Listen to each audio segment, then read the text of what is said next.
पहले आ गई हो 10 मिनट आज। 7:30 से क्लास था, 7 बजे रोज़ आना है। वोट को भाई। तो पीछे क्लास में ये टॉपिक था कल का, इसका भेज दिए थे हम टेलीग्राम पे।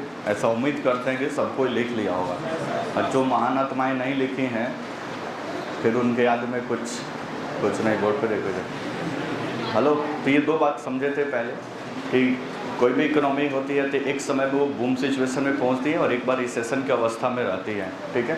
उसके बाद से ये 2 टर्म अलग से देखे थे कि इन्फ्लेशन क्या होता है और फिर डिफ्लेशन क्या होता है, ठीक है। जब वस्तु और सेवाओं की मांग, मतलब मांग की अपेक्षा सप्लाई उस लेवल पे नहीं होती है, तो इस कंडीशन में मतलब वस्तु और सेवा का जितना उत्पादन हो रहा है उससे अधिक डिमांड होने लगे या मांग अधिक हो जाए, तो इस कंडीशन में क्या आता है, इन्फ्लेशन। कल बात हुआ था।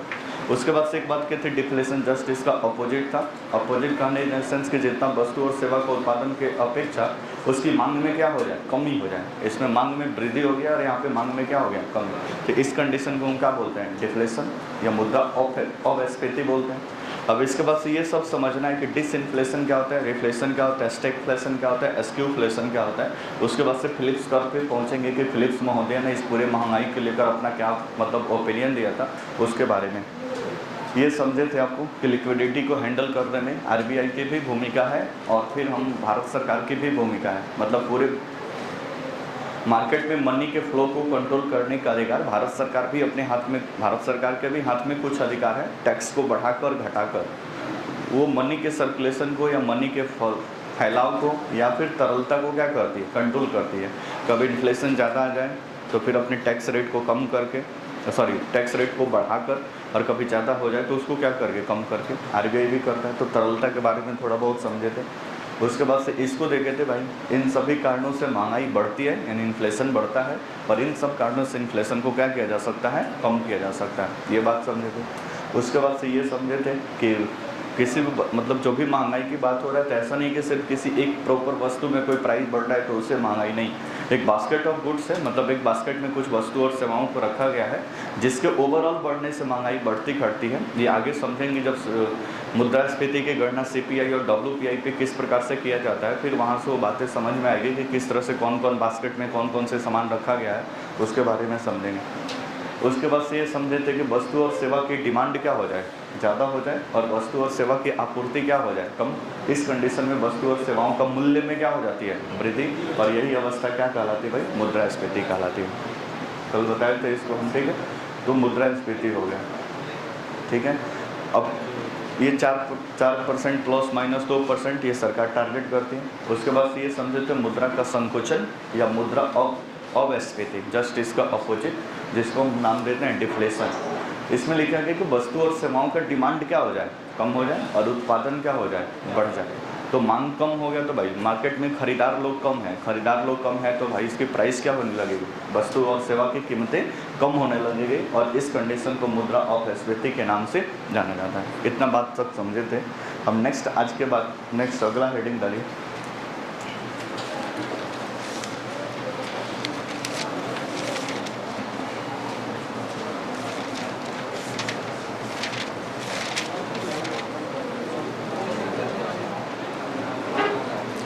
मुद्रा अपस्फीति या विस्फीति।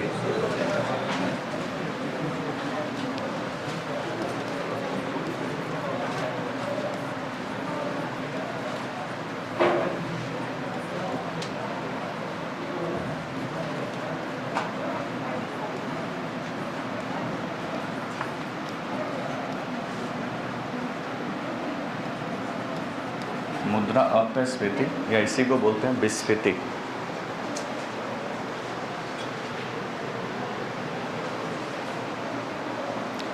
डिसइन्फ्लेशन बोलते हैं इसको।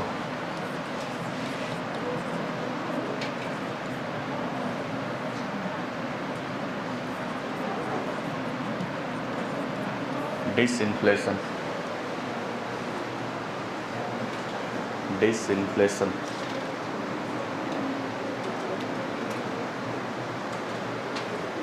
Mode breaking. तो अभी तक एक तो आप समझें कि इन्फ्लेशन के बारे में क्या होता है। सबसे पहले हम एक टर्म लिखे थे इन्फ्लेशन, जिसको सामान्यतः मुद्रास्फीति कहा जाता है। इसमें देख रहे थे कि वस्तु की प्राइस क्या हो जाती है, बढ़ जाती है, कोई दिक्कत पड़ सकती है। एक दूसरा अभी देख रहे हैं हम, एक और दूसरा देखे थे डिफ्लेशन, जिसमें वस्तु की प्राइस क्या हो जाती है, कम हो जाती है। इतना बात समझे। अब यहाँ पे देखो डिफ्लेशन और डिसइन्फ्लेशन दोनों में अंतर है, ये दोनों एक समान नहीं है। वो मुद्रा अवस्फीति था, ये मुद्रा अपस्फीति है। बात समझ में आ रहा है। ये डिफ्लेशन था, यहाँ पे डिसइन्फ्लेशन है। दोनों को एक समान नहीं समझना है, दोनों में अंतर है। ठीक है। इसमें क्या हुआ था कि वस्तु और सेवाओं का जितना उत्पादन हो रहा था उतना डिमांड कम हो गया था। डिमांड कम हो गया था तो इसकी प्राइस क्या हो गई थी, कम हो गई थी। इस अवस्था को हमने नाम दिया था डिफ्लेशन। अब डिसइन्फ्लेशन में क्या होता है कि मान लो कि महंगाई बढ़ते बढ़ते ये कोई वस्तु है जिसकी प्राइस यहाँ पे था 100 रुपया, अब ये बढ़ते बढ़ते पहुँच गया, यहाँ पे पहुँचा है और इसकी प्राइस हो गई है कितना, 150 रुपये। काफ़ी ज़्यादा इन्फ्लेशन हो गया। अब सरकार क्या करेगी, डिसइन्फ्लेशन या अपस्फीति का मतलब होता है कि इसको गिरा, अब यहाँ से इसको कम करना पड़ेगा, नहीं कम करेंगे तो मार्केट में महंगाई ज़्यादा रहेगा। तो गवर्नमेंट या आरबीआई इसको अब धीरे धीरे कम करता है और कम करते करते लाकर यहाँ पे ऐसे जगह पे छोड़ता है जहाँ पे पूरी तरह से ये माइनस में नहीं जाता है। अब इसका यहाँ पे महंगाई कितना है, 120 रुपये। मतलब अपस्फीति या डिसइन्फ्लेशन के तहत बढ़ी हुई महंगाई को गवर्नमेंट या फिर आरबीआई धीरे धीरे कम करता है, लेकिन कम करके इतना नहीं कर देता कि वो निगेटिव में लेकर चला जाता है। इसको कुछ ना कुछ पॉजिटिव पे ही लाकर क्या करता है, छोड़ता है कि मार्केट में एक बैलेंस पूरी तरह से क्या बने रहे। बात समझ में आया। यहाँ पे वस्तु और सेवाओं के उत्पादन की अपेक्षा डिमांड कम हो गया, तो डिमांड कम हो गया तो यहाँ पे क्या हो गया, डिसइन्फ्लेशन डिफ्लेशन। यहाँ पे महंगाई लगातार बढ़ते जा रही है तो गवर्नमेंट कुछ एफर्ट लगाएगी तो धीरे धीरे महंगाई को क्या करेगी, नीचे लाएगी। नीचे लाते हुए इतना नीचे नहीं लगा देगी तो माइनस में चले जाए, इतना ना कम कर देगी वो 100 से नीचे चले जाए।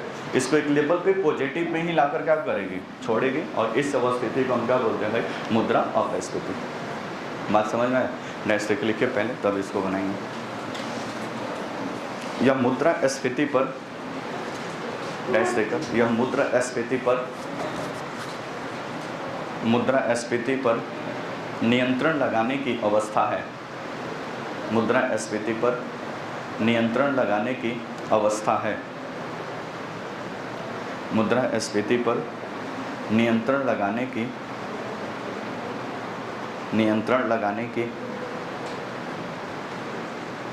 अवस्था है, जिसके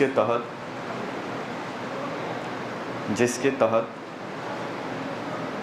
कीमतों को धीरे धीरे घटाकर, जिसके तहत कीमतों को प्राइस को धीरे धीरे घटाकर, जिसके तहत कीमतों को धीरे धीरे घटाकर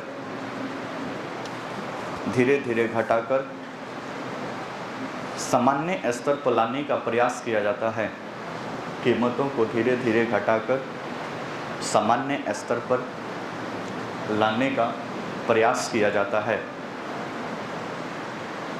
सामान्य स्तर पर लाने का प्रयास किया जाता है।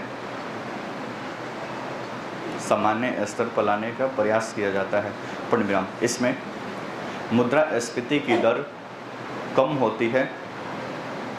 इसमें मुद्रास्फीति की दर कम होती है। मुद्रास्फीति की दर कम होती है, किंतु मुद्रास्फीति की दर कम होती है, किंतु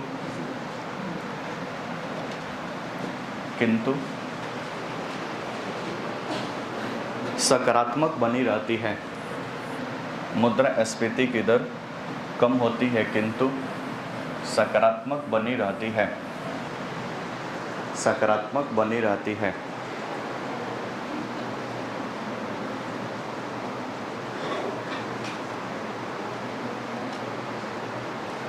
पूर्णविराम। बहुत बढ़िया। मान लो कि दो पार्ट में इसको हम देखते हैं। एक तरफ है आपका इन्फ्लेशन या मुद्रास्फीति,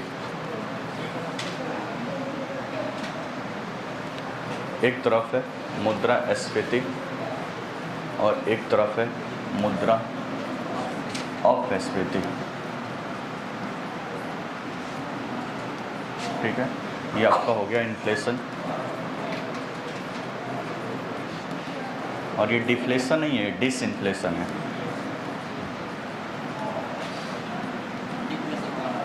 ठीक है। अभी दोनों में कैसे आपको कंपेयर कर लेंगे। इस कंडीशन में हम देखें कि एक समय पे मतलब मुद्रास्फीति क्या है कि वस्तु और सेवाओं की अपेक्षा डिमांड में क्या हो गया है, बढ़ गया, बढ़ोतरी हो गया। यानी वस्तु और सेवा मतलब गुड्स एंड सर्विसेज का जो डिमांड है यानी मांग है, ये मांग में क्या हो गई है, वृद्धि हो गई है। इसकी वजह से प्राइस धीरे धीरे क्या हो रहा है, बढ़ते जा रहा है। तो प्राइस मान लो कि यहाँ पे कहीं पे था प्राइस और यहाँ से बढ़ते बढ़ते यहाँ पे पहुँच गया। तो इस स्थिति को हम क्या बोलते हैं भाई, मुद्रास्फीति। कोई दिक्कत नहीं। अब इसको कंट्रोल करने के लिए जो व्यवस्था अपनाया जाएगा उसी का नाम दिया जाता है क्या, डिसइंफ्लेशन। अब इस महंगाई को कंट्रोल करने के लिए सरकार या आरबीआई क्या करेगी, मान लो कि यहाँ पे महंगाई बढ़ते बढ़ते कुछ इस प्रकार से बढ़ गया है।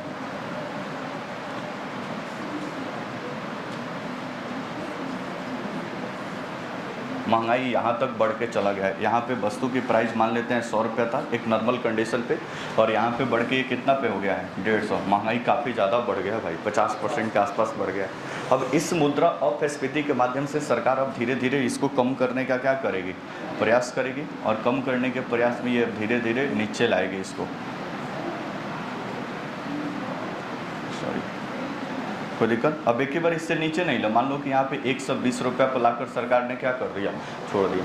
इस कंडीशन को हम क्या बोलते हैं भाई, डिसइंफ्लेशन। मतलब बढ़ती हुई महंगाई को जो कम करने की व्यवस्था है, लेकिन इतना भी नहीं कर देना है कि नकारात्मक में चले जाए। वस्तु और सेवाओं की प्राइस इतना ना कम कर देना है कि निगेटिव में चले जाए। तो इस स्थिति को हम क्या बोलते हैं, मुद्रास्फीति। मुद्रा अस्फीति में क्या होता है, चीज़ें नकारात्मक में चली जाती है। तो पहले वाले जो पढ़े थे डिफ्लेशन से कहीं बेहतर माना जाता है कि अपस्फीति की कंडीशन हो, क्योंकि डिफ्लेशन के कंडीशन में वस्तु और सेवाओं का प्राइस धीरे धीरे कम होकर वो काफ़ी माइनस में चला जाता है।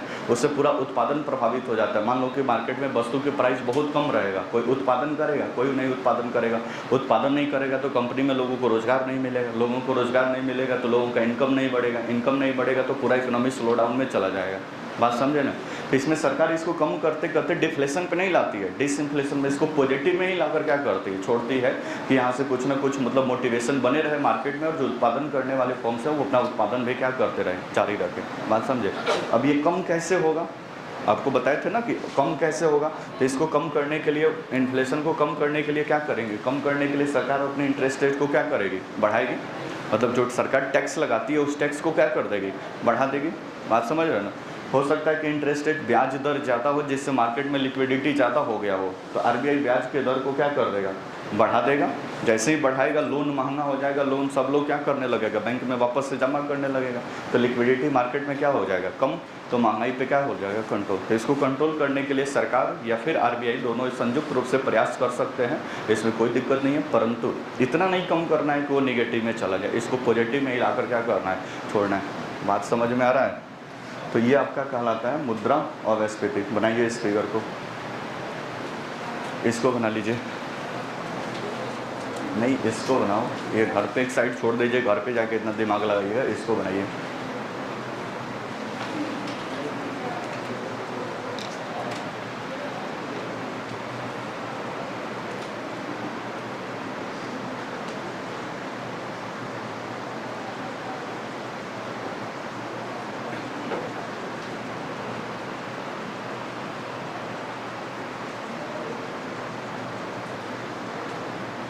हो गया।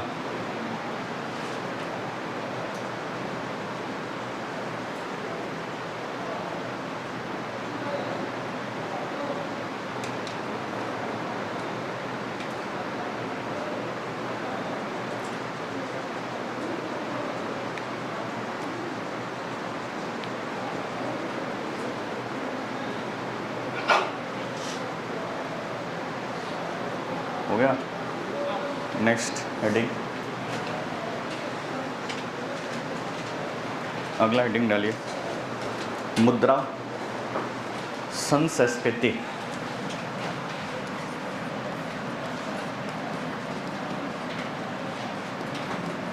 इसको रिफ्लेक्शन बोलते हैं, रिफ्लेशन, रिफ्लेशन। ठीक है, डैश लिखें। यह मुद्रा अस्फीति को यानी डिफ्लेशन को, यह मुद्रा अवस्फीति यानी डिफ्लेशन, यह मुद्रा अवस्फीति ब्रैकेट में डिफ्लेशन पर नियंत्रण लगाने की अवस्था है। मुद्रा अवस्फीति पर नियंत्रण लगाने की अवस्था है। मुद्रा अवस्फीति पर नियंत्रण लगाने की अवस्था है, जिसके तहत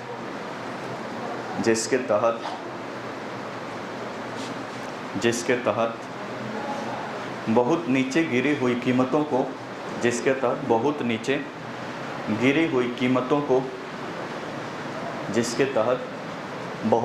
गिरी हुई कीमतों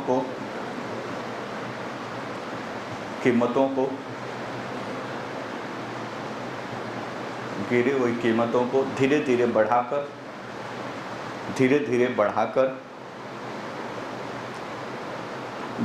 बढ़ाकर सामान्य स्तर पर लाने का प्रयास किया जाता है। धीरे धीरे बढ़ाकर सामान्य स्तर पर लाने का प्रयास किया जाता है। सामान्य स्तर पर लाने का प्रयास किया जाता है।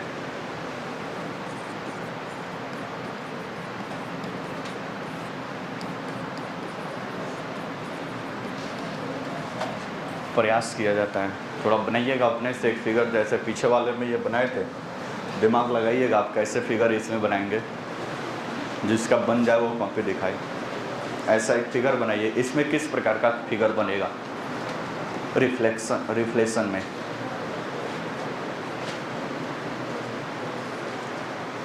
बोर्ड चमक नहीं ना रहा जी, दिख रहा है ना पूरा, ठीक है। बनाइए रिफ्लेक्शन में किस प्रकार से फिगर बनेगा, जिसका बन जाए वो दिखाए।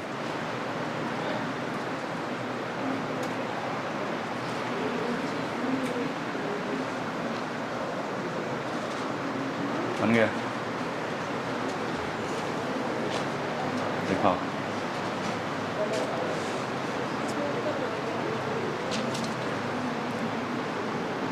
नहीं, गलती है, गलती है। पहले लिखो कौन किसका बनाई हो। लाओ,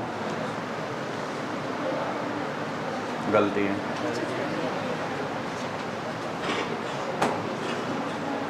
सही है, तो दोनों एक साथ अटैच करो, एक में अलग अलग कर दिया। सही है, लेके उठ के आओ इधर, वहीं से बैठे क्या की हो, गलती है, ठीक है। और ऊपर लेके चले जाओ उसको, और ऊपर जाएगा वो, ठीक है। लिखो कुछ उसमें, तब ना समझ में आएगा। और ऊपर जाएगा, ठीक है। पहले बोर्ड पे देखो, बोर्ड पे सही है। हेलो, बोर्ड पे देखो। ये जो हम देखे थे, ये इन्फ्लेशन था, जिसमें प्राइस धीरे धीरे बढ़ रहा था, क्योंकि यहाँ पे गुड्स एंड सर्विस का डिमांड ज़्यादा था, और जबकि इसकी जो आपूर्ति थी, आपूर्ति ये क्या हुआ था, कम। आपूर्ति कम था, डिमांड ज़्यादा था, इसलिए इसकी प्राइस क्या हो गई, बढ़ गई, यानी इसके प्राइस में बढ़ोतरी हो गई। ये देखे थे, ये वाला कंडीशन। इसको कंट्रोल करने के लिए सरकार ने एफर्ट लगाया, अपने टैक्स रेट को बढ़ाया, आरबीआई ने अपने टैक्स को बढ़ाया। इस सब माध्यम से जो ऊपर जा रहा था, इसको खींच के सरकार ने नीचे लाया। तो इतना नीचे नहीं ला दिया कि माइनस में लेकर चले गई सरकार, इसको पॉजिटिव पे ही लाकर छोड़ी। इसको हम बोलते हैं डिसइन्फ्लेशन। तो इन्फ्लेशन को टारगेट करने के लिए, इन्फ्लेशन को कंट्रोल करने के लिए क्या लाया गया है, डिसइन्फ्लेशन। कोई दिक्कत परेशानी? नेक्स्ट, अब आगे चलकर ये देखिए मुद्रा अवस्फीति। तो मुद्रा अवस्फीति में सपोज करो कि प्राइस आपका 100 पे, किसी वस्तु का प्राइस 100 पे है, 100 रुपीज़ पे, कोई दिक्कत? अब ये यहाँ से कम हो रहा है, ये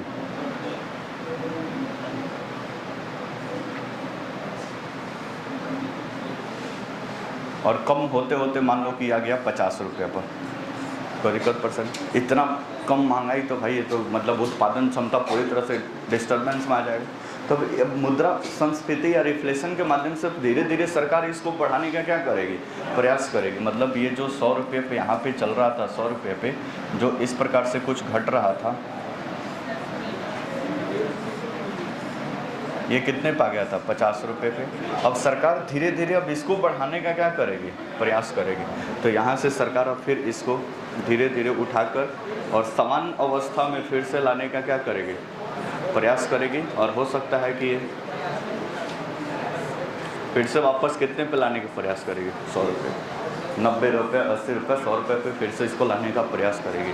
हेलो, बात नहीं करो, बात समझ में आया।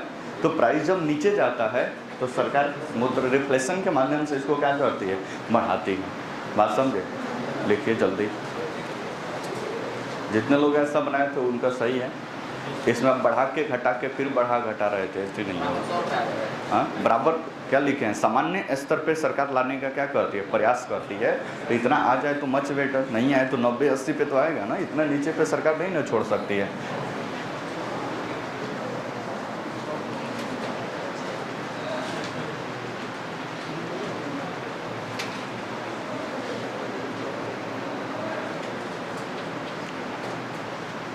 हो गया, बनाइए। तो 4 चीज़ें समझ गए हम।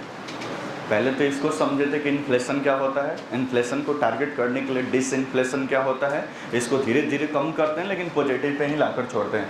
उसके बाद से देखें कि वस्तु और सेवा का जो प्राइस है, मतलब यहाँ पे अगर बात करें, मतलब गुड्स एंड सर्विसेज का यहाँ पे डिमांड क्या हो गया, कम हो गया।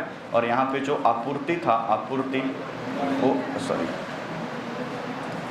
आपूर्ति था वो क्या हो गया, बढ़ गया। तो गुड्स एंड सर्विसेज का जो प्राइस था, ये प्राइस ये धीरे धीरे क्या होने लगा, कम होने लगा। देखें यहाँ से, अब इस प्राइस को कंट्रोल करने के लिए इस्तेमाल किया गया रिफ्लेशन का। और धीरे धीरे सरकार अभी कैसे कम होगा, तो सरकार अपने मतलब गवर्नमेंट अपने टैक्स, GOVT गवर्नमेंट अपने टैक्स को यहाँ पे क्या कर देगी, कम की ज़्यादा, सरकार अपने टैक्स को कम करेगी ना, तभी ना मार्केट के। हमारे पास 10 लाख रुपए है, सरकार ने 30% टैक्स लगा दिया, तो 3 लाख तो सरकार के पास चला गया। अब सरकार 10% कर देगी तो हमारे पास 2 लाख एक्स्ट्रा खर्च करने का मतलब आ जाएगा।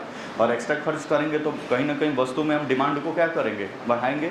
तो डिमांड यहाँ पे क्या हुआ है, डिमांड यहाँ पे क्या हुआ है, कम हुआ है। तो ये बढ़ेगा, तो धीरे धीरे इस स्थिति को कंट्रोल कर देंगे, तो सरकार अपने टैक्स को क्या करेगी, कम करेगी। बात समझ रहे हैं ना। और दूसरी तरफ RBI लोन को महंगा करेगा कि सस्ता करेगा, सस्ता करेगा तो अपने टैक्स को क्या करेगा, कम करेगा। बात समझ में आ रहा है। तो इस हिसाब से फिर धीरे धीरे अपने पोजीशन पे आने का क्या होगा, प्रयास करेगा। यहाँ तक कोई दिक्कत पसंद। अब इसको चारों को एक सिंगल ग्राफ में हम देखते हैं कि चारों के साथ क्या कंडीशन बनता है। चारों का नाम याद है ना, अभी भूले नहीं ना है। जैसे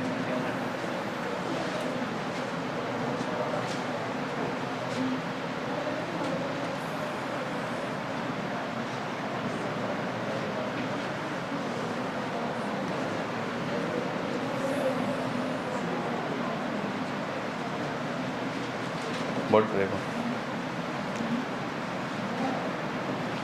पे। अब मान लो कि यहाँ पे कोई वस्तु की प्राइस कुछ भी है, मान लो कि यहाँ पे वस्तु की प्राइस कुछ भी है समथिंग। अब यहाँ से वस्तु की प्राइस जैसे जैसे ऊपर बढ़े, यहाँ से वस्तु की प्राइस क्या होगा, ऊपर। ये वाला कंडीशन क्या कहलाएगा, इन्फ्लेशन। सरकार इस इन्फ्लेशन को टारगेट करने के लिए कुछ ऐसी व्यवस्था करेगी तो ये क्या कहलाएगा, डिफ्लेशन। लेकिन अभी पॉजिटिव नहीं है, इसके नीचे और चले जाएंगे तो डिफ्लेशन, नेगेटिव में चला गया। डिफ्लेशन को कंट्रोल करने के लिए सरकार फिर एफर्ट लगाएगी, तो ये क्या, रिफ्लेशन। और फिर से वापस पे किस पे आ जाएंगे हम, सामान्य स्थिति पे। हमें समझा रहे, हमें समझने वाला बात नहीं है। 1 मिनट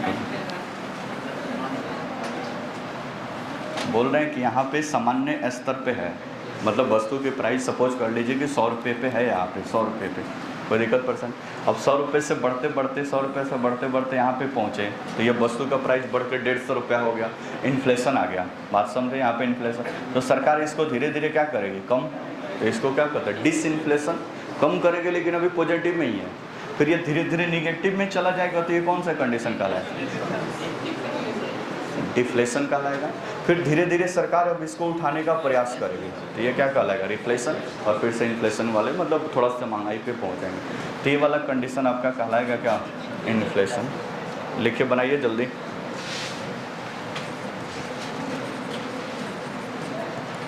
ये हो जाएगा इन्फ्लेशन।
बात बुझा रहा है?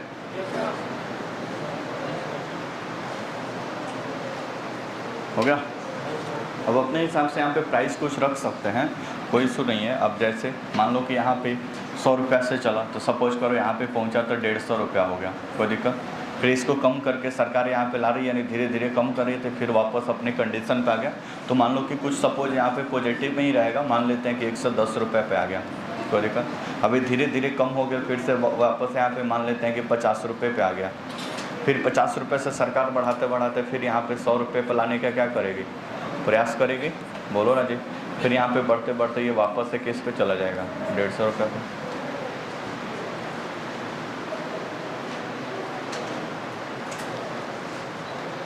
ये 110 रुपये होगा, हाँ जी, यस। कहाँ पहले बना लिए?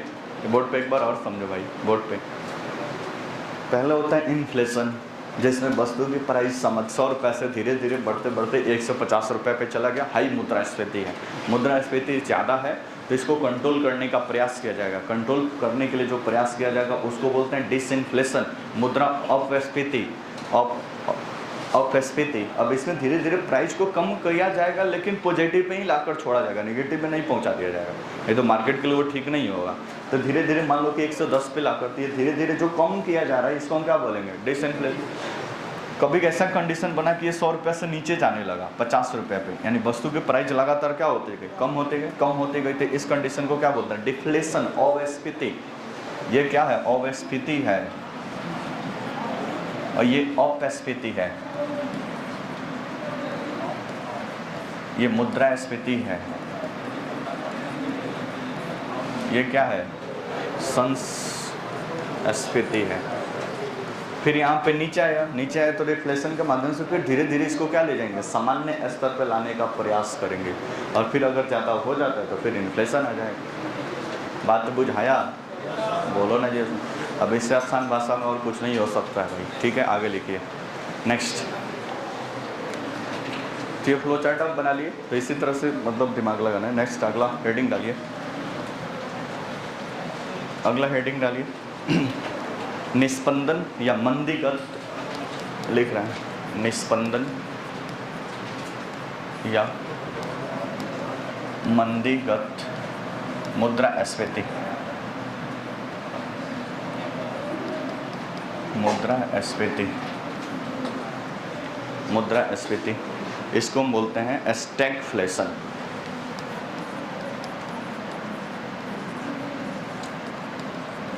स्टैगफ्लेशन,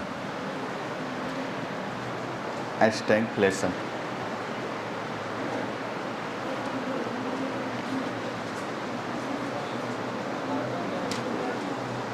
स्टैगफ्लेशन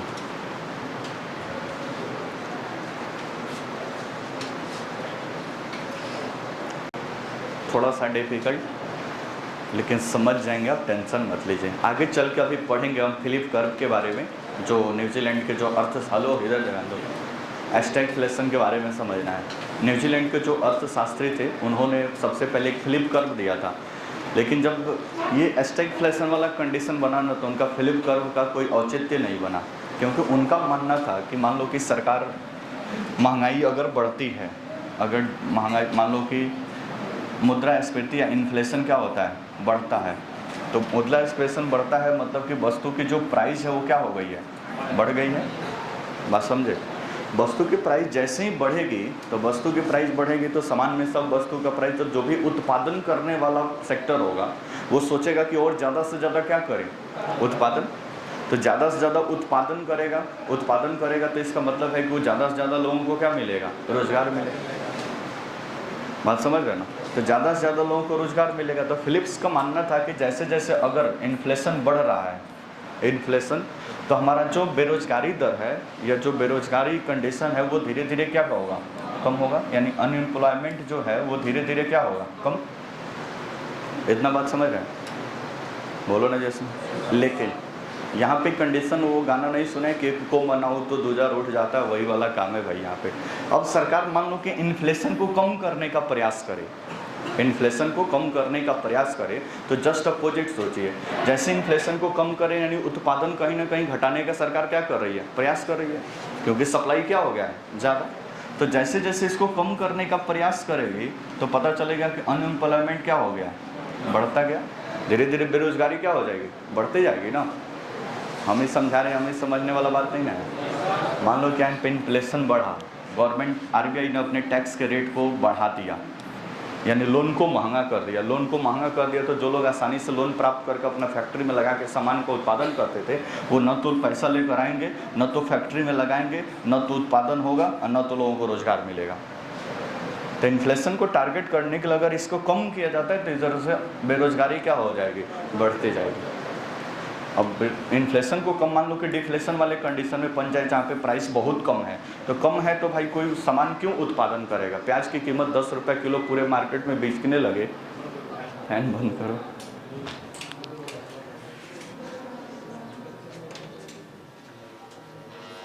बहुत तरह के तो प्राइस धीरे धीरे बहुत कम हो जाए, तो धीरे धीरे जैसे ही बहुत कम हो जाएगा तो बहुत कम हो जाने के कंडीशन में तो कोई भी उत्पादन नहीं करेगा, क्योंकि कम प्राइस पे कौन बेचने जाएगा भाई। और जैसे ही उत्पादन कम होगा तो एम्प्लॉयमेंट क्या हो जाएगा, बढ़ते जाएगा। तो फिलिप का यही मानना था कि एक तरह से इन्फ्लेशन को हम ज़्यादा करते हैं तो यद्यपि हम बेरोजगारी को तो कम कर लेंगे, लेकिन लोग महंगाई से भाई परेशान हो जाएंगे। दूसरा तब इन्होंने बोला कि अब इसको कम करने के लिए अगर एफर्ट लगाए तब बेरोजगारी बढ़ने लगेगा, तब भी लोग परेशान हो जाएंगे। इसलिए इसको बैलेंस करके रखना है कि मिनिमम लेवल पे रहे। आगे पढ़ेंगे हम एक आगे चल के धारणीय मतलब इन्फ्लेशन, कि कितना इन्फ्लेशन रहे कि लोगों में कोई दिक्कत ना हो, एम्प्लॉयमेंट में ठीक लेवल पे बने रहे और महंगाई भी ठीक लेवल पे बढ़ने रहे, तो इसको कंडीशन। तो इन्होंने क्या कंडीशन दिया कि अगर इन्फ्लेशन बढ़ता है तो अनएम्प्लॉयमेंट और जो बेरोजगारी है वो कम होगा। अगर दूसरी तरफ अगर इन्फ्लेशन को कम करते हैं तो बेरोजगारी क्या हो जाएगा, बढ़ने लगेगा। परंतु 1972-73 में जब ऑयल क्राइसिस आया पूरे अरब के क्षेत्र में, मतलब जो तेल की प्राइस थी एक ही बार बढ़ के काफ़ी ज़्यादा 4 गुना 5 गुना 10 गुना तक तेल के प्राइस बढ़ गया। अब तेल का प्राइस बढ़ा तो भारत में सारी चीज़ें महंगी हो गई। क्यों महंगी हो गई, क्योंकि सारी चीज़ ट्रांसपोर्ट उसी पे डिपेंड है। और पूरा हम आपको पता है कि भारत सरकार अभी भी जितने तेल का हम इस्तेमाल करते हैं उसका 80 से 85% बाहर की दुनिया से क्या करते हैं, आयात करते हैं। अब जैसे ही विश्व के मार्केट में इतना हाई तेल का कीमत हुआ, हमारा आयात महंगा हो गया। अब जितना तेल भारत में बिक रहा था अचानक सारी चीज़ों पे महंगाई बढ़ने लगी। तो एक तरफ तो महंगाई काफ़ी अपने हाई स्कोरिंग पे चलने लगी, इन्फ्लेशन भी बढ़ने लगा। दूसरी तरफ अब ये इन्फ्लेशन किसके कारण, वैश्विक मार्केट के कारण। भारत में कोई उत्पादन तो बढ़ना नहीं है, उत्पादन बढ़ा, यहाँ पे सप्लाई तो कुछ नहीं बढ़ा। किसके कारण, तेल के कारण महंगाई क्या हो गई, बढ़ गई। और दूसरी तरफ इधर बेरोजगारी भी क्या हुई है, बनी हुई है। अगर इन्फ्लेशन के कारण बढ़ा होता तब अनएम्प्लॉयमेंट या बेरोजगारी क्या होगा, कम होता। लेकिन ये तेल के कीमत में बढ़ने के कारण ये महंगाई बढ़ी हुई है। भारत में तो कोई उत्पादन नहीं ना हुआ है, तो उत्पादन हुआ नहीं तो लोगों को रोजगार तो मिला नहीं है। तो एक तरफ आपका इन्फ्लेशन भी बढ़ गया और दूसरी तरफ बेरोजगारी या अनएम्प्लॉयमेंट भी बढ़ गया। इस कंडीशन को बोलते हैं एस्क्यूफ्लेशन। तो ये जैसे ही कंडीशन बना 1973-74 में वर्ल्ड ऑयल क्राइसिस के बाद, फिलिप कर्व का थोड़ा सा यहाँ पे थ्योरी उल्टा पड़ गया, क्योंकि इनका मानना था कि अगर ये बढ़ता है तो ये कम होगा, अगर ये कम होता है तो ये बढ़ता है। लेकिन यहाँ पे दोनों एक साथ हो गया, इन्फ्लेशन भी बढ़ गया और बेरोजगारी भी बढ़ गई। बात बुझाया। इस कंडीशन को ही बोलते हैं निस्पंदन या मंदीगत मुद्रास्फीति, या इसी को स्टैगफ्लेशन के नाम से जाना जाता है। डायरेक्ट लिखिए। जब अर्थव्यवस्था में मंदी एवं स्फीति, जब अर्थव्यवस्था में मंदी एवं मुद्रास्फीति, जब अर्थव्यवस्था में मंदी एवं मुद्रास्फीति, मंदी एवं मुद्रास्फीति, मंदी एवं मुद्रास्फीति दोनों की स्थितियां साथ साथ दिखाई दे, दोनों की स्थितियां साथ साथ दिखाई दे, मंदी एवं मुद्रास्फीति दोनों की स्थितियां साथ साथ दिखाई दे, अर्थात बेरोजगारी और मुद्रास्फीति, अर्थात बेरोजगारी और मुद्रास्फीति दोनों साथ साथ रहे तो, बेरोजगारी एवं मुद्रास्फीति दोनों साथ साथ रहे तो, दोनों साथ साथ रहे तो बेरोजगारी और मुद्रास्फीति दोनों साथ साथ रहे तो उसे निस्पंदन या स्टैगफ्लेशन कहते हैं। उसे निस्पंदन या स्टैगफ्लेशन कहते हैं। स्टैगफ्लेशन कहते हैं। स्टैगफ्लेशन कहते हैं।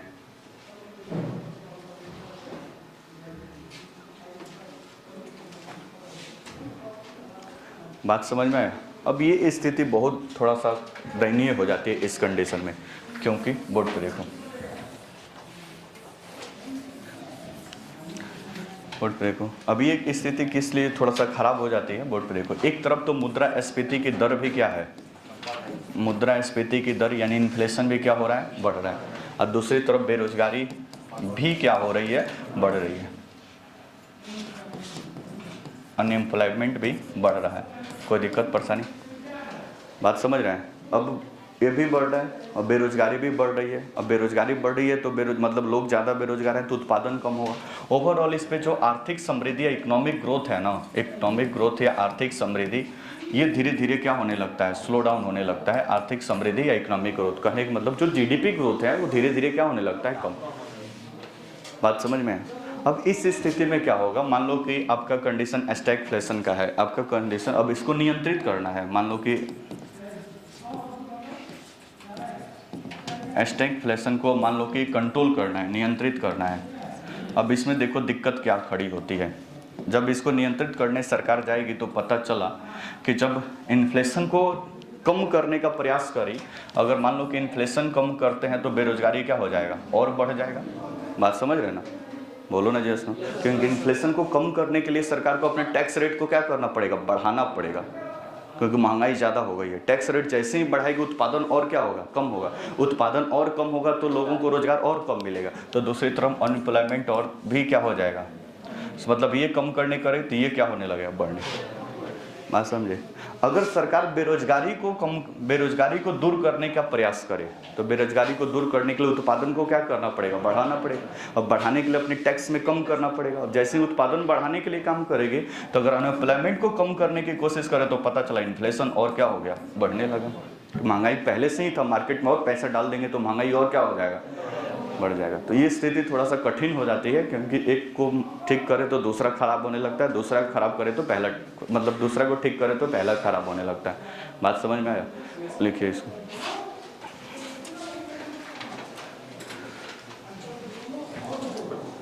चालू करो इसको, देखो चालू करो। वो नहीं है, वो वाला लिखिए।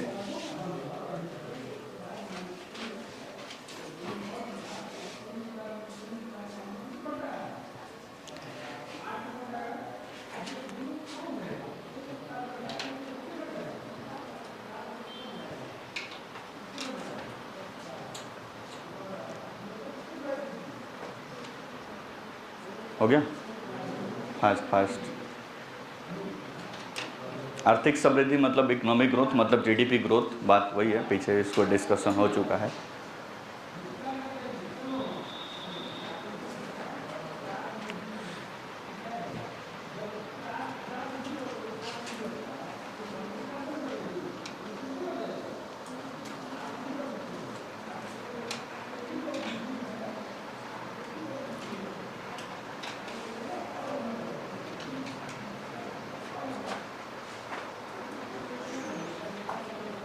हो गया?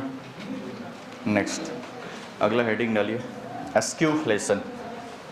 इसको हम बोलते हैं, और हिंदी भी वही होता है, एस्क्यूफ्लेशन।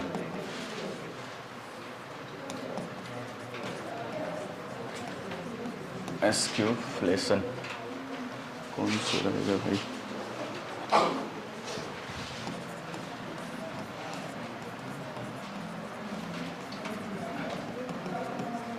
एस्क्यूफ्लेशन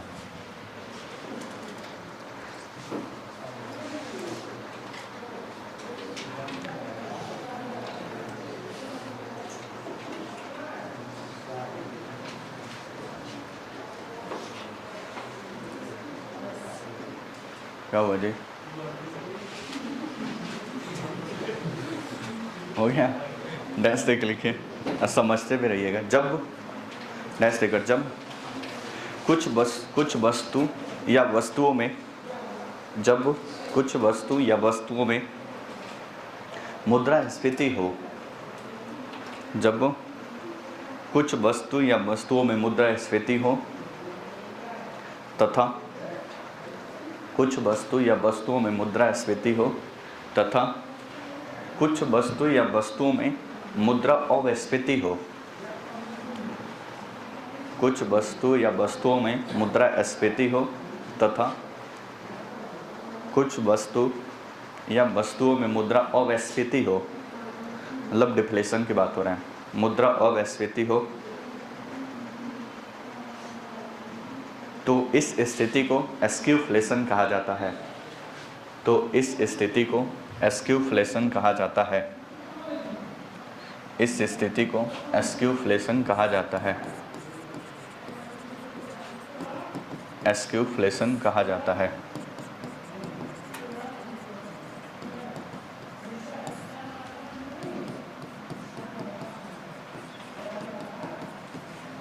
मोड ब्रेक। एस्क्यूफ्लेशन में क्या होगा, एक ही साथ इन्फ्लेशन भी रहेगा, एक ही साथ डिफ्लेशन भी रहेगा, मतलब मुद्रास्फीति भी रहेगी और मुद्रा अस्फीति भी होगी। आप सोच रहे हैं कि सर ऐसे कैसे हो सकता है? हो सकता है, मान लो किसी वस्तु के प्राइस, मान लो कि वस्तु की प्राइस हमने लिया 100 रुपये, तो इसमें से किसी वस्तु की प्राइस क्या होगा, बढ़ जाएगा। कुछ वस्तु या कुछ सामानों का प्राइस क्या हो जाएगा, बढ़ के सपोज करो कि 110 पे चला गया, सॉरी 150 पे चला गया, कोई दिक्कत? तो कुछ वस्तु पे तो बढ़ गया, लेकिन कुछ वस्तु पे ये क्या हो गया, मान लो कि यहाँ पे 100 रुपये लेवल पे था तो ये कम हो गया, सपोज करो ये कम होके कितने पे आ गया, 50 रुपये।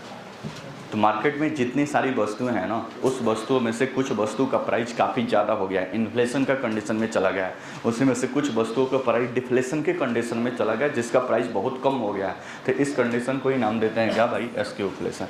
जब मार्केट में कुछ वस्तु या वस्तुओं का प्राइस बढ़ जाए यानी मुद्रास्फीति का कंडीशन हो जाए, और कुछ का प्राइस धीरे धीरे कम होने लगे यानी डिफ्लेशन का कंडीशन हो जाए, दोनों को मिला जुला कर हम क्या बोलते हैं कि भाई मार्केट में अभी क्या है, एस्क्यूफ्लेशन है। अगर सरकार कहती है कि मार्केट में एस्क्यूफ्लेशन है, तो समझ जाइए कि कुछ ही वस्तुओं का प्राइस बढ़ा हुआ है, उसी के पैरेलल कुछ वस्तुओं का प्राइस क्या हुआ है, गिरा हुआ है। अगर सरकार कहती है स्टैगफ्लेशन है, मतलब बेरोजगारी की दर भी उच्च है और इन्फ्लेशन की दर भी क्या है, उच्च है। बात समझ में? जल्दी बनाइए।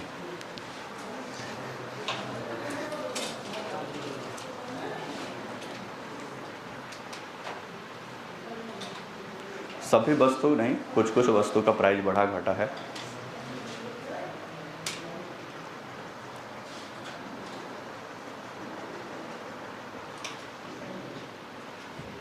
हो गया?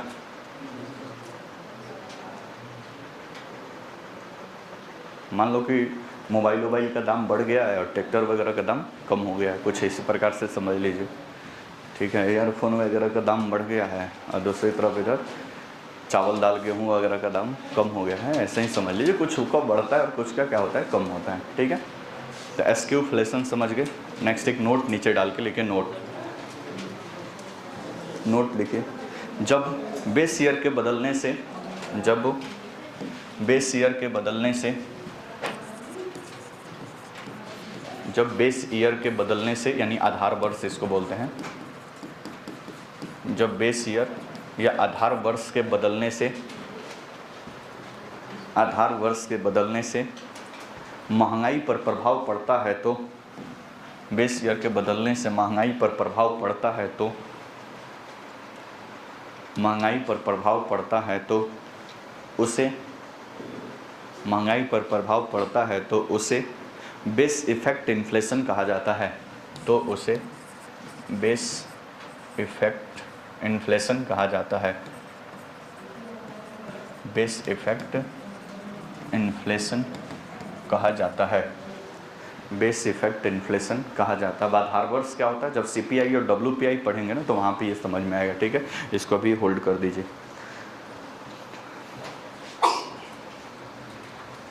हो गया इतना, बात समझ में आया। एस्क्यूफ्लेशन क्या होता है, बेस इफेक्ट इन्फ्लेशन क्या होता है, आधार वर्ष के बदलने से जो इन्फ्लेशन पे प्रभाव पड़ता है। नेक्स्ट हेडिंग डालिए, अगला धारणीय मुद्रास्फीति। धारणीय मतलब जितना बर्दाश्त हो जाए, कुछ ऐसे समझिए। धारणीय मुद्रास्फीति, धारणीय मुद्रास्फीति, सस्टेनेबल इन्फ्लेशन।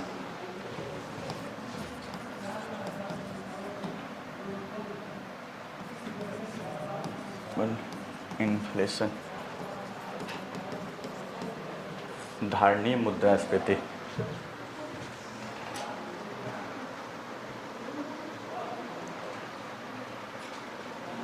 लिखते भी रहिए और सोचते भी रहिए। लिखिए इसका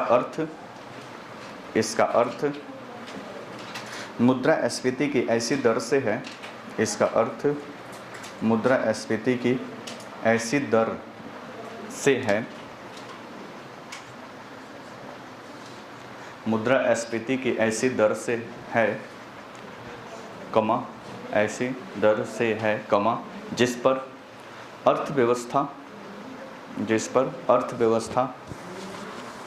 अर्थव्यवस्था एक उच्च विकास दर पर गतिमान रहती है। अर्थव्यवस्था एक उच्च विकास दर पर गतिमान रहती है, उच्च विकास दर पर गतिमान रहती है,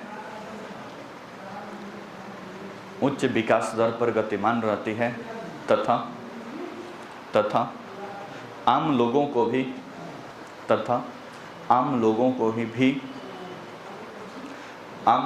भी कोई विशेष समस्या नहीं होती है। आम लोगों को भी कोई विशेष समस्या नहीं होती है। आम लोगों को भी कोई विशेष समस्या नहीं होती है।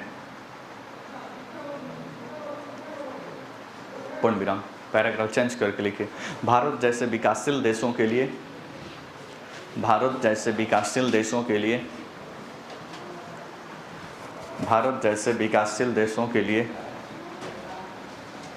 विकासशील देशों के लिए 5 से 6% मुद्रास्फीति, भारत जैसे विकासशील देशों के लिए 5 से 6% मुद्रास्फीति,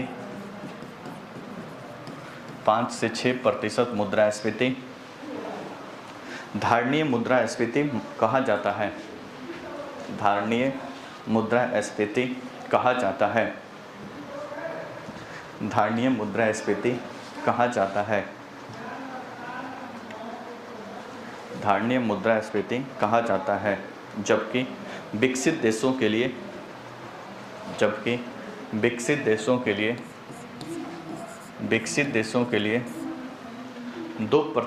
की मुद्रास्फीति, विकसित देशों के लिए 2% की मुद्रास्फीति,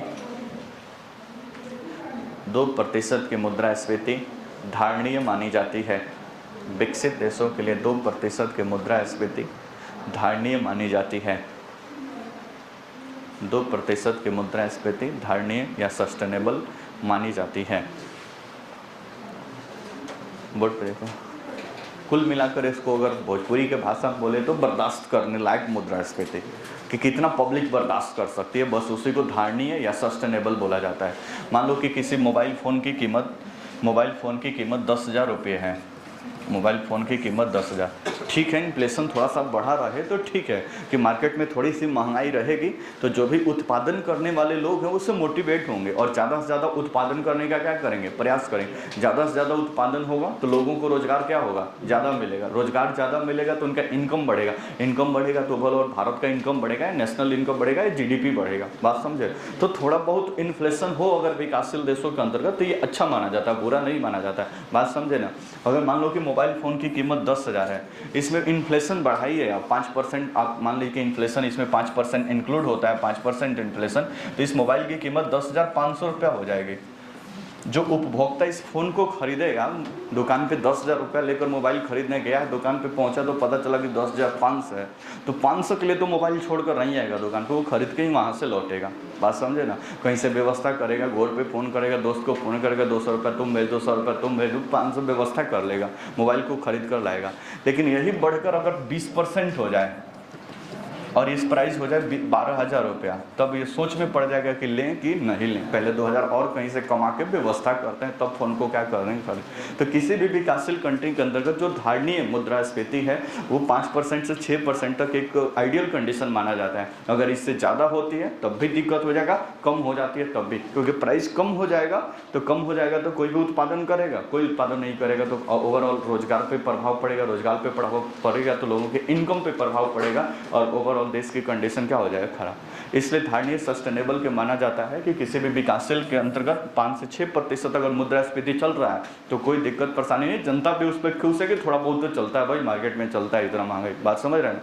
लेकिन ये बढ़कर बहुत ज़्यादा हो जाए तो फिर दिक्कत परेशानी हो जाएगा, बात समझे ना। जैसे कुछ समय पहले आप देखे थे कि जो आपका दाल का कीमत था, जब बिहार में चुनाव चल रहा था 2016 में, उसके पहले ये 70-80 रुपये पर चल रहा था, ये बढ़ के हो गया था एक ही बार 100-200 रुपये प्लस में चला गया था, बात समझ रहे हैं ना। तो इस कंडीशन में नहीं आप पहुंचा दीजिए कि एक ही बार मतलब कि जनता उसको परचेज ही नहीं कर पाए, वो उपभोक्ता उसको कंज्यूम ही नहीं कर पाए, तब वो उतना मुद्रास्फीति नहीं चलेगा 5-6%। इसलिए आरबीआई तो मानता है कि 4 प्लस माइनस कितना रखिए 2%, 6% तक अधिकतम जाइए, न्यूनतम 2% तक जाइए। इससे अधिक हो जाएगा तब भी दिक्कत है, कम हो जाएगा तब भी दिक्कत। तो सस्टेनेबल मतलब एक इतनी महंगाई जितना जनता बर्दाश्त कर ले, अगर उससे ज़्यादा होगा तो मनमोहन सिंह की सरकार महंगाई के चलते ही कांग्रेस यूपीए 2 चली गई थी और 2014 में मोदी गवर्नमेंट बनी हुई थी। बहुत बड़ा इशू था भाई महंगाई का उस समय, हाँ समझ रहे हैं ना, बोलो ना जिसको। तो ये है सस्टेनेबल, मतलब इसको बोला जाता है इन्फ्लेशन। कोई दिक्कत परसेंट विकासशील देशों के लिए 5 से 6% मुद्रास्फीति धारणीय माना जाता है कि जनता इतना बर्दाश्त कर लेगी। 10,000 से 10,500 होगा तो कोई दिक्कत नहीं, परचेज करके ही आएगा वो बच्चा घर पे, बात समझ रहे। लेकिन ये 12,000 हो जाएगा तो फिर दिक्कत हो जाएगा, वो छोड़ के फ़ोन चला जाएगा, ठीक है। तो छोड़कर आ जाएगा तब भी दिक्कत है कि मोबाइल नहीं चाह पाएगा, बोलो ना जैसे ना। तो इस तरह से धारणीय। नेक्स्ट हेडिंग डालिए अगला, फिलिप वक्र या फिलिप कर्व। फिलिप्स वक्र क्या हुआ जी, Phillips curve.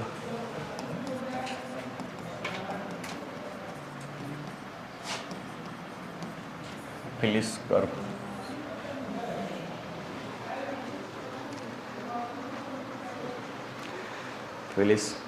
Phillips curve New Zealand के अर्थशास्त्री थे। अपना ओपिनियन इन्होंने दिया था जब ये पढ़ रहे थे लंदन स्कूल इकोनॉमिक्स स्कूल में, वहीं से इन्होंने ब्रिटेन के ही इकोनॉमी को ध्यान में रखते हुए इन्होंने दिया था। लेकिन जैसे ही स्टैगफ्लेशन आया इनको थोड़ा सा चुनौती मिली कि भाई आपका ये जो थ्योरी है वो ठीक से काम नहीं कर रहा है। फिर भी आपको दिमाग में रखना है डैश के लिए। न्यूजीलैंड के प्रमुख अर्थशास्त्री न्यूजीलैंड के प्रमुख अर्थशास्त्री न्यूजीलैंड के प्रमुख अर्थशास्त्री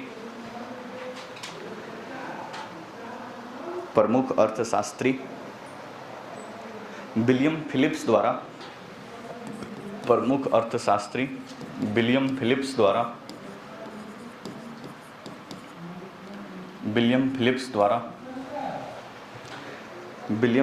द्वारा प्रतिपादित फिलिप्स वक्र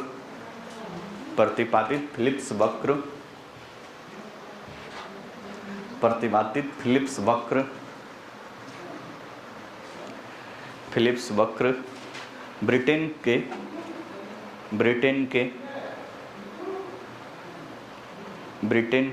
अर्थव्यवस्था के आंकड़ों पर आधारित हैं। ब्रिटेन के अर्थव्यवस्था के आंकड़ों पर आधारित है, वहीं पे स्टडी कर रहे थे ये लंदन में। ब्रिटेन के अर्थव्यवस्था के आंकड़ों पर आधारित हैं। पूर्ण विराम। अगला पॉइंट देखिए, फिलिप्स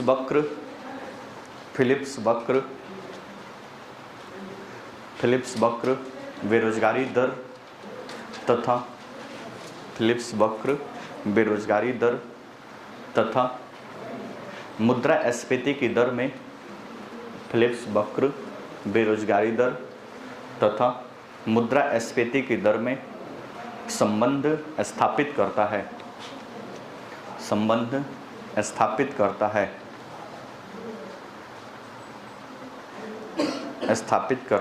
पूर्ण विराम। इसमें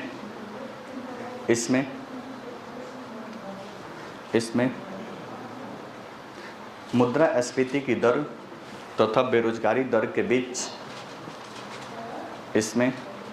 मुद्रास्फीति की दर तथा बेरोजगारी दर के बीच व्युत्क्रमानुपाती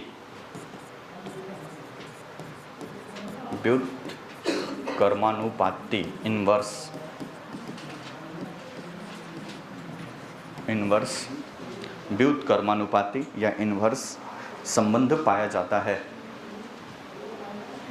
व्युत्क्रमानुपाती संबंध पाया जाता है।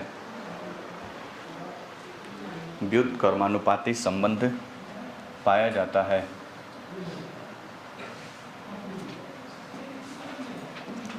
व्युत्क्रमानुपाती संबंध पाया जाता है।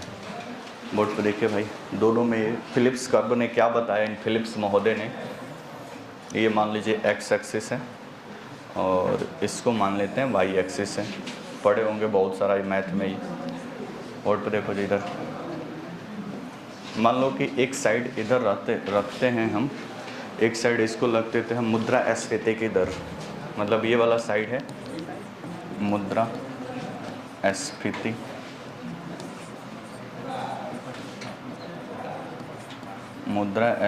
की दर, किसमें, परसेंटेज में, कोई दिक्कत परेशानी। इधर लिखते हैं बेरोजगारी की दर, बेरोजगारी की दर, ये भी परसेंटेज में, कोई दिक्कत परेशानी, बोलो ना जी उसको। Yes sir. बोर्ड पर देखिए, अब इसमें कुछ डाटा डालते हैं। मान लो कि यहाँ पे 1 2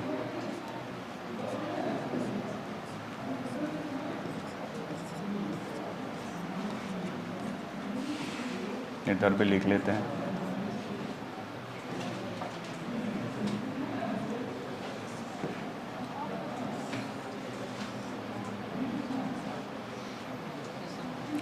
वन 2 3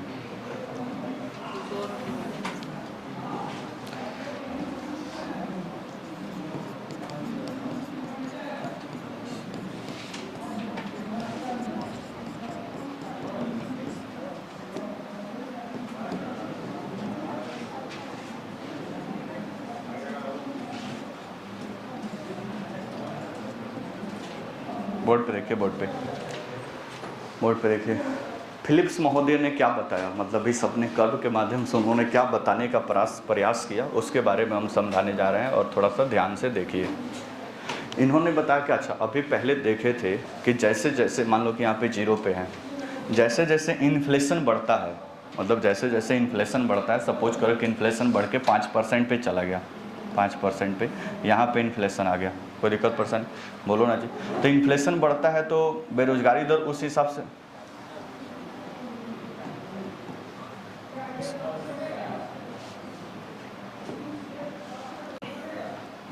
मान लो कि इन्फ्लेशन ये चला गया 5% पे, यहाँ पे आ गया इन्फ्लेशन।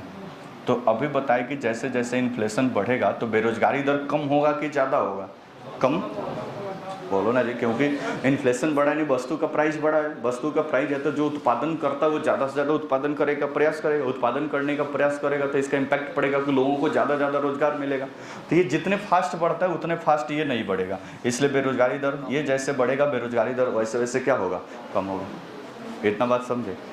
लेकिन वही बात है कि एक को मनाए तो दूसरा रूठ जाता है, तो इसमें दूसरा कंडीशन क्या बनेगा, अगर इसको कम करने का प्रयास करें, इसको अगर 2% पे लाने का प्रयास करें तो पता चला ये महोदय बढ़ने लगे, ये कहाँ पे चले गए, 6% पे।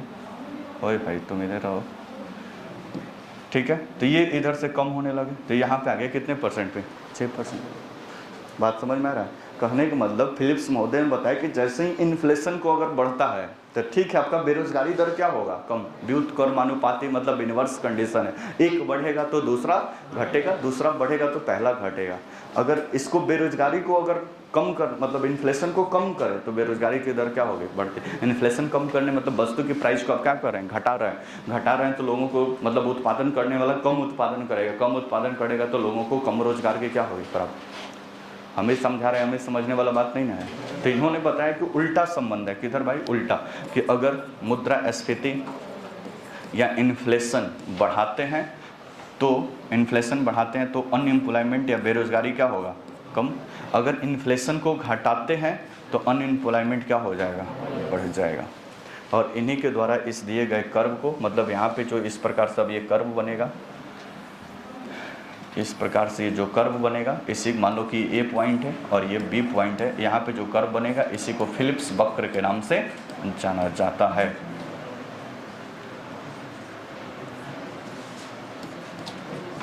इसी को क्या बोलते हैं भाई, फिलिप्स वक्र। बात समझ में आया, बोलो ना जी इसमें। यहाँ तक कोई दिक्कत परेशानी हो तो अभी बता दीजिए। दी होगी आपका फिलिप्स वक्र, इस तरह से इन्होंने बताया। लेकिन अभी बोले ना कि स्टैगफ्लेशन में इनकी धारणा, तो इनकी थ्योरी को चुनौती दे दिया गया, क्योंकि स्टैगफ्लेशन में एक तरफ मुद्रास्फीति भी बढ़ गया और दूसरी तरफ एम्प्लॉयमेंट भी बढ़ गया, तो काफ़ी इनको चैलेंज भी मिला। लेकिन फिर भी इनका थ्योरी एक मतलब माना जाता है कि इन्फ्लेशन बढ़ाएंगे तो बेरोजगारी दर कम तो होगी, लेकिन इन्फ्लेशन, महंगाई से लोग परेशान हो जाएंगे, महंगाई को कम करेंगे तो फिर बेरोजगारी से लोग परेशान हो जाएंगे। तो इसलिए दोनों को मेंटेन रखना है, मिनिमम लेवल पे बना के रखना है कि दोनों क्या रहें, खुश रहें, लोगों को रोजगार भी मिल जाए और थोड़ा बहुत उत्पादक करता भी क्या रहे, खुश रहे। दोनों को खुश करना हालांकि संभव नहीं है। लिखिए, बनाइए जल्दी। हेलो घर पे बना लीजिएगा, भेजता हम इसका टेलीग्राम पे, ठीक है।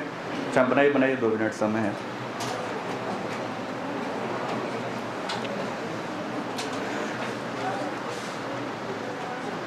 बंद कर लो इसको लोग।